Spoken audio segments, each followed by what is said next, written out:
Let me ask a few questions of the panel, then I'll defer to the ranking member, then to the other members present. My first question, and it's to all the members of the panel: how difficult is it for your businesses to deal with the regulatory uncertainty posed by the EPA? And Mr. Johnston, if we could start with you. Regulatory certainty would allow us to gain more funding through the public sector for projects as we go forward. And anytime you introduce regulatory certainty, it is the number one, and has been reviewed by investment firms as the number one risk that advanced biofuel corporations face today, is that regulatory uncertainty. It would be very helpful to maintain that through the RFS and vehicles like that throughout the future, so that things can develop and that we don't have to run into the high interest rates and the risk comes down for our investments. Mr. Ward. As a coal ash recycling industry, we thought we had regulatory certainty at one point. EPA in 2 previous reports to Congress and 2 previous regulatory determinations, one in 1993 and a 2000 final regulatory determination, concluded that coal ash did not warrant regulation as a hazardous waste.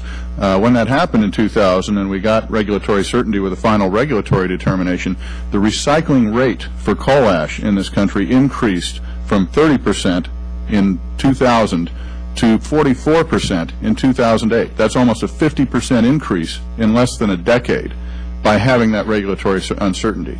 Today's EPA is talking about withdrawing their final regulatory determination, and all of that benefit is gone. So I'll answer the question that way. Regulatory certainty helped our business enormously, but that is now all being taken away by re-injecting uncertainty.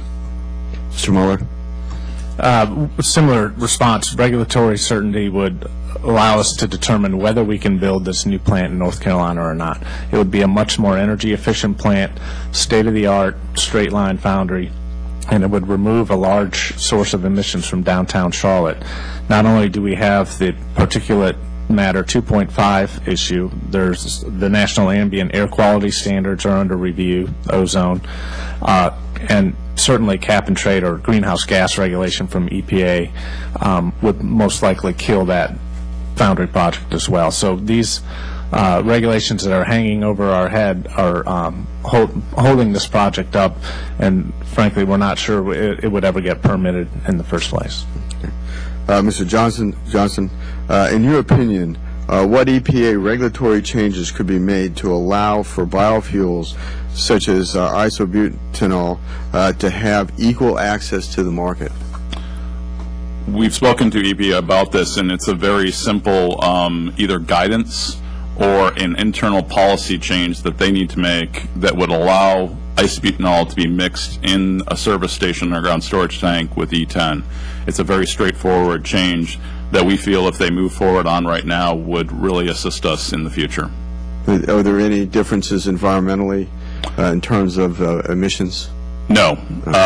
Our emissions, we've had testing done per the EPA standards and submitted it to them, and our emissions from a burning of our fuel does not create any greenhouse gas issues. Okay. Mr. Ward, our subcommittee is especially concerned with the impacts of regulations on small businesses. Can you give me a couple of examples where EPA's proposed coal ash rule has created unwarranted challenges for small businesses or stifled their innovation? We have numerous examples, and I'm happy to share as many as we like with the committee. For the purposes of a brief answer, I'll give you a big one and a small one. A big one, there are a number of small businesses who are developing innovative processes for improving the quality of coal ash so that it can be used in more recycling applications. For instance, in concrete, which improves the durability of the concrete, makes our roads and bridges last longer. Those technologies are essentially dead in the water right now because nobody wants to invest $20 or $30 million in a technology facility to clean up a source of ash that they don't know if they're going to be able to sell it after EPA declares it a hazardous waste. So there's an example of a larger industry that's already dead. Let me give you one that may sound humorous as a small one, but coal ash gets recycled in a lot of different areas.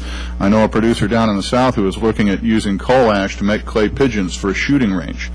When this EPA thing started, they stopped the project entirely. Now, this is a business that's spraying lead all over the field, but they were afraid of having coal ash in the clay pigeons that were going to get shot as they were flying out in the field.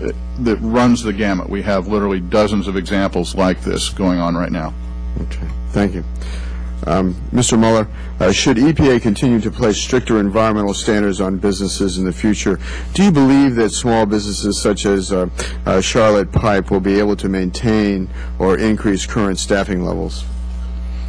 No, I don't. You know, we haven't contributed to the unemployment problem, but we're also not in a position to help solve the unemployment problem by hiring new associates. So the continued hanging over our heads of greenhouse gas in particular, even the Boiler Act issue, which we haven't discussed, while it doesn't directly affect Charlotte Pipe and Foundry, anything that hurts a utility is going to drive up our energy costs, and we're a very energy-intensive industry, the foundry industry. So this constant uncertainty and constant attack that we feel that manufacturers are under in America will not help us solve the employment problem. Okay. Thank you.